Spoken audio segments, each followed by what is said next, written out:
আসসালামু আলাইকুম প্রিয় দর্শক, কে কোথা থেকে যুক্ত হয়েছেন নাম বলে প্রশ্ন করুন। জি, আসসালামু আলাইকুম। ওয়ালাইকুম সালাম, শুনছি, আপনাকে প্রশ্ন করুন।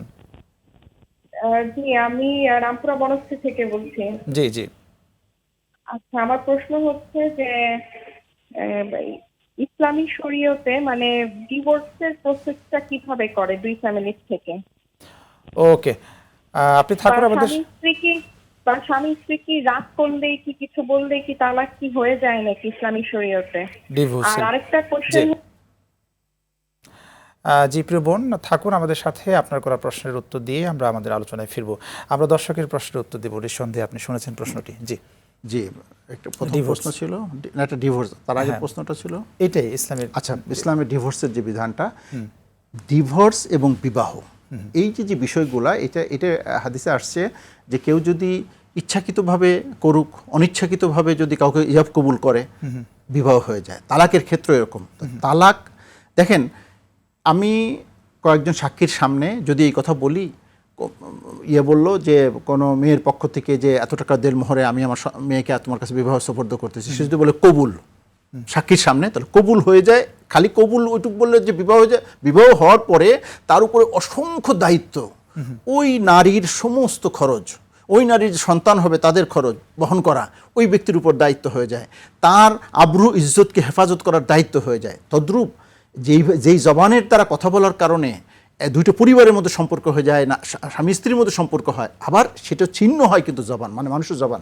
এই জন্য ইসলাম বলছে তুমি ওইভাবে জাকাত বলছে যে দুনিয়ার মধ্যে আব গজুল হালাল, হালাল, কিন্তু এর চেয়ে খারাপ আর হালাল কোনো কাজ নাই, খারাপ নেই। তো ইসলাম নিরুৎসাহিত করেছে এই ডিভোর্স। অথচ আপনি শুনলে অবাক হয়ে যাবেন, আমি একটা কোনো এক সেমিনারে গিয়েছিলাম, ঢাকা শহরে প্রতিদিন প্রায় 50টার উপরে যেটা লিখিত তালাক হচ্ছে, ডিভোর্স। নিঃসন্দেহে এটা একটা। এখান থেকে ওস্তাদ উত্তরণের উপায় কি? সেটা হলো, শোনেন, সেটার জন্য উত্তরণ এই দুই ঠোঁটের মাঝখান যে অঙ্গটা, এই অঙ্গটাকে হেফাজত করা।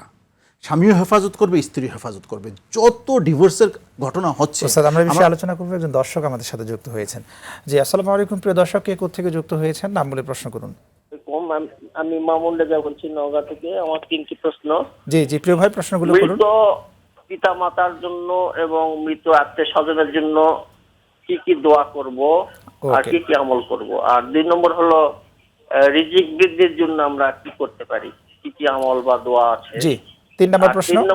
3 নম্বর হলো যে বেকারত্ব দূর করার জন্য কি আমল করা যাবে?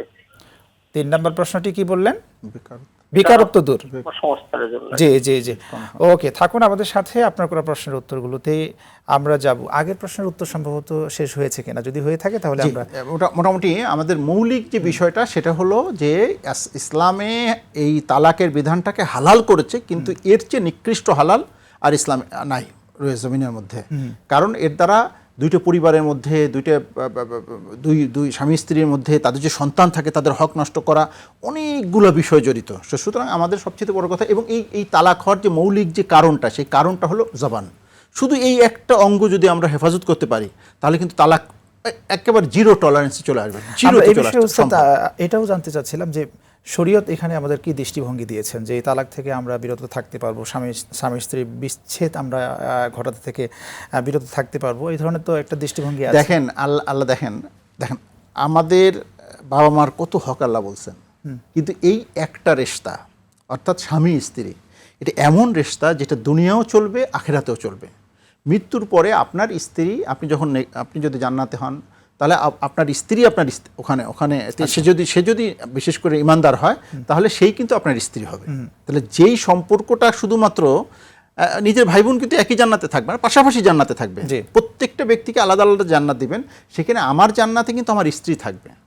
সুতরাং এটা একটা গুরুত্বপূর্ণ বিষয় যে সেখানে আপনার এখানে কিন্তু অনেকগুলো আমরা সামাজিক যে মানে আমাদের ইসলামের যে বিধান, সেই বিধানগুলো ঠিক মতন আমাদের যে আজকে সেপারেশনগুলো হচ্ছে, সেটাও কিন্তু ইসলামিক বিধানগুলো না মানার কারণে। অনেকগুলো কারণ আছে, যেই কারণগুলো না মানার কারণে আজকে সেপারেশন হচ্ছে। তার মধ্যে আমি মৌলিক যেটা বললাম, একই সাথে ওস্তাদ যে এই বিষয়টাও হবে কিনা যে আমাদের হচ্ছে এডুকেশন সিস্টেম ছোটবেলা থেকেই সেই মানসিকতায় গড়ে করে দরকার, এটা নিঃসন্দেহে।